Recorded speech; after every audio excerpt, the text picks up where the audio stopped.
اب سوال آ گیا ہم کس کام کے لیے ہیں؟ تو اب ہمارے دو ہی کام رہ گئے, یا تو پیڑے کھانے کے لیے یا ہم آزمائش کے لیے ہیں. ہمارا امتحان ہے. وہ امتحان کیا ہے وہ قرآن بتاتا ہے. تو انگریز کہتے ہیں ہم پیڑے کھانے کے لیے. انگریز کیا کہتے ہیں ہم کس کام کے لیے؟ میں اس لیے انگریزوں کا ذکر کرتا ہوں, ہماری قوم نا, ہماری جو ینگ جنریشن ہے, سب یونیورسٹی کے پروفیسروں کو جو لبرل قسم کے ہیں نا, انہیں کو فالو کر رہی ہے, اور وہ سب یہ ذہن بنا رہے ہیں مولوی کو نکالو ڈکشنری سے, یہ نکاح طلاق کے مسائل میں الجھائیں گے تمہیں, یہ ان چیزوں میں گورا بہت آگے جا چکا ہے, گورا بہت آگے, سائنسدان بہت آگے, نکلو اس خول سے. یہ آج کل یونیورسٹیوں میں اور کالجز میں ذہن بنایا جا رہا ہے. تم اگر نکل گئے نا اس خول سے میرے بھائی, تم فطرت سے بھی ہٹو گے, اور تم گورے کی جوانی دیکھتے ہو, گورے کا بڑھاپا نہیں دیکھتے. اور یہ جو پروفیسر تمہیں الو بنا رہا ہے نا, اس کا اپنا بڑھاپا دیکھنا کیا ہوگا. یہ خودکشیوں میں مرتے ہیں جا کے آخر میں. ہو سکتا ہے جیب میں ڈپریشن کی گولیاں لے کے آپ کو لیکچر دے رہا ہو.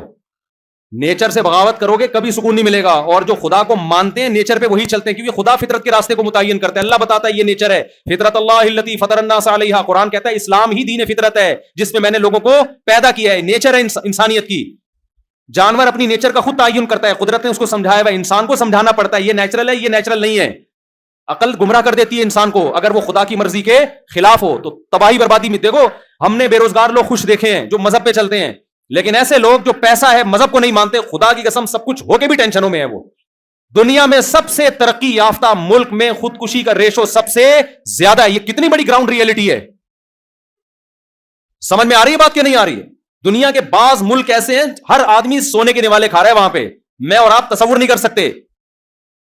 لیکن خودکشی اتنی ہو رہی ہے کہ گورنمنٹ نے لیگل کر دیا ہے. لائنیں لگا کے لوگ کھڑے ہوئے ہیں, گورنمنٹ کہتی ہے رجسٹریشن ہوگی, اس کے بعد ہم بتائیں گے کیسے پھٹنا ہے کیسے مرنا ہے. آپ نے خود سے نہیں پھٹو, چھچڑے بچھڑے ادھر ادھر پھیلیں گے, روڈ پہ گند ہوگا. گورنمنٹ ان کو بتا رہی ہے کہ تو یہ ترقی ہے میرے بھائی. تو سب سے پہلے کیا ہے, خدا اور انسانیت کا رشتہ, اس سے پوچھنا ہے کیا کرنا ہے.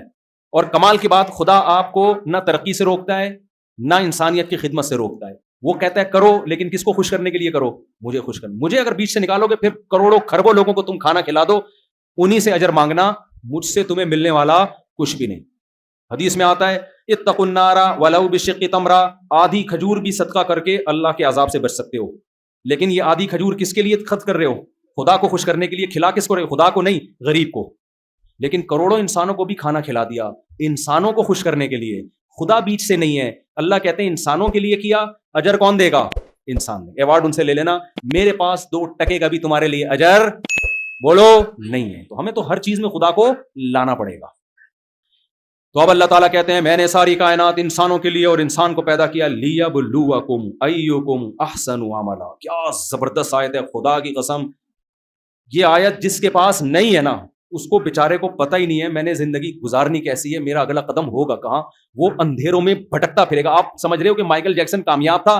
خدا کی قسم مائیکل جیکسن سے آپ چھپڑ میں چھاؤں میں لے جا کے اکیلے میں پوچھتے نا, وہ کہتا ہے میں ڈپریشن کا مریض ہوں, میں کامیاب نہیں, کیونکہ مجھے موت کا ہر وقت کھٹکا لگا ہوا ہے. کیونکہ میری یہ ساری ترقی مرتے ہی دھڑام سے کہاں آنے والی ہے؟ نیچے آگے بڑھاپا کھڑا ہوا ہے. جو موت سے بچنے کے لیے گلفز پہن رہا ہے اس کو موت کا ڈر کتنا ہوگا؟ تو ٹینشن میں نہیں ہوگا کیا وہ؟ جس آدمی کو پتا ہے یار میں ترقیاں کرتے کرتے کہیں پہنچا, کل مجھے قبر میں پھینک کے آنا ہے انہوں نے, اس کو تو اپنا مستقبل. ایک آدمی پھانسی کے پھندے پہ چڑھنے والا ہے اور اس کو پتا ہے کہ پھانسی کے پھندے پہ چڑھنے کے بعد کوئی زندگی نہیں ہے. اب اس کو ترقیاں مل رہی ہیں, ایوارڈ مل رہے ہیں, عزت مل رہی ہے, خوش ہوگا وہ؟ اندر اندر نہ ایک غم اس کو کھائے گا کہ بیٹا آنا کہاں ہے؟ پھندے پہ. بلکہ اس کی اور آسان مثال دوں, کراچی سے کسی کو پشاور لے کے جا رہے ہیں پھندے پہ لٹکانے کے لیے, مجرم کو پھانسی کے پھندے پہ. اب یہاں اس کو ٹرین میں بڑا پروٹوکول مل رہا ہے, عزت مل رہی ہے, لوگ سیلفیاں لے رہے ہیں, لوگوں کو نہیں پتا ہونے والا کیا ہے, لیکن اس کو پتا ہے. جیسے جیسے ٹائم گزرے گا ترقیاں مل رہی ہیں, لیکن یہ ترقیاں اس کی خوشیوں میں اضافہ کر رہی ہیں یا ڈپریشن میں اضافہ؟ کیونکہ اس کو پتا ہے میرے قدم کہاں جا رہے ہیں؟ پھندے کی طرف.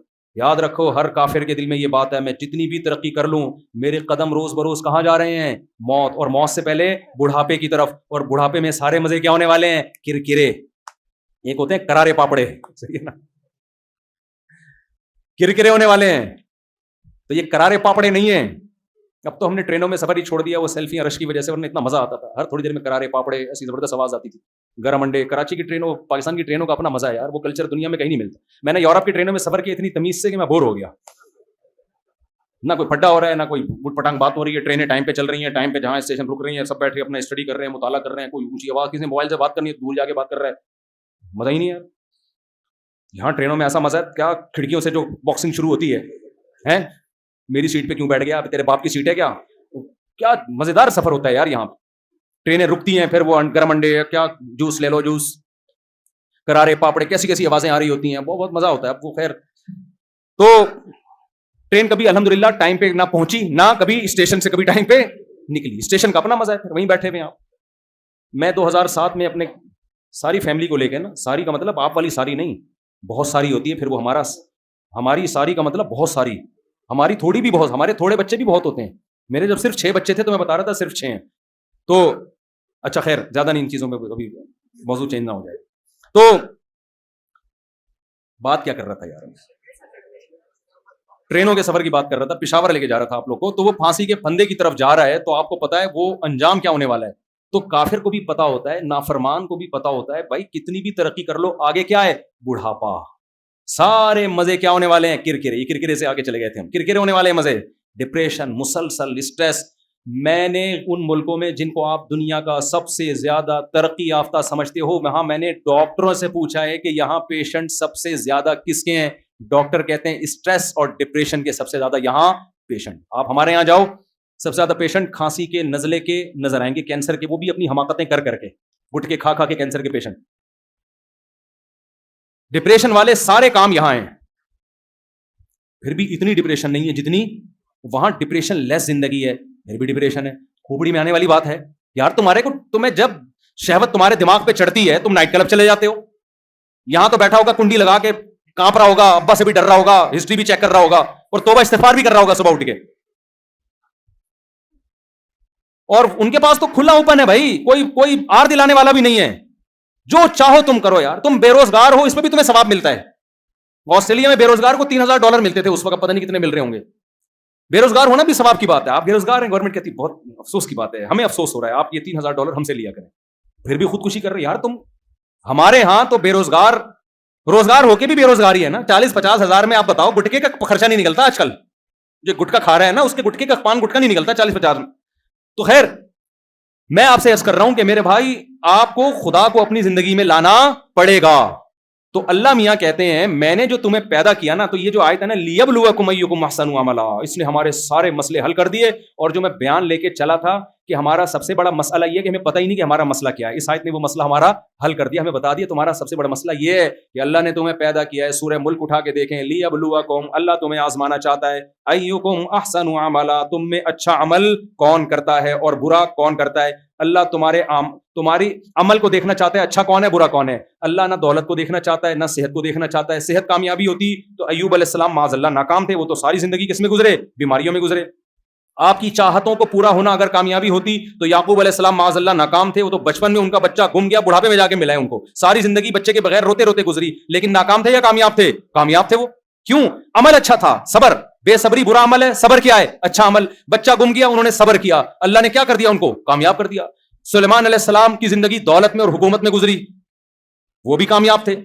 کیوں کامیاب تھے؟ دولت اور حکومت میں اللہ کو بھولے نہیں, بلکہ اللہ کو آپ نے یاد رکھا. کیونکہ یہ بھی آزمائش ہے. پیسہ آتا ہے تو اللہ آپ کی ڈکشنری سے نکلنا شروع ہو جاتا ہے. پیسہ آنا بھی آزمائش, پیسے کا جانا بھی آزمائش, صحت کا آنا بھی آزمائش, صحت کا نہ آنا بھی آزمائش.